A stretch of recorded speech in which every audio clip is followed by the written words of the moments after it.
புலியில வந்து ஒரு முக்கியமான காட்சி. படத்தோட ஓப்பனிங்லே அவருடைய இன்ட்ரோடக்ஷன் ஷாட்ல வந்து வரி வசூல் பண்ணவர ஒரு வேதாளமா நான் பண்ணியிருந்தேன் அதுல. அது வரைக்கும் அவரோட நான் உட்காந்து பேசுனதே கிடையாது. விஜய் சார் கிட்ட. விஜய் சாரோட. அஜித் சாரோட நெறைய பேசுறதுக்கு உண்டான வாய்ப்புகள் நெறைய இருந்தது.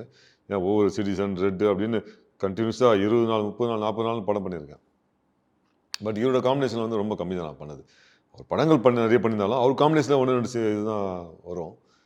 இதில வந்து ஒரு 4 நாள் ஷூட்டிங் நடந்தது திருப்பதியில. திருப்பதி கிட்ட அந்த காட்டுல. புலி படம். புலி ஷூட்டிங்ல. அப்போ ஃபர்ஸ்ட் டேவே வந்து வேற ஆர்டிஸ்டும் கிடையாது. அவரு இருக்காரு, நான் இருக்கேன். மத்தவங்கலாம் ஃபைட்டர்ஸ் தான் இருக்காங்க.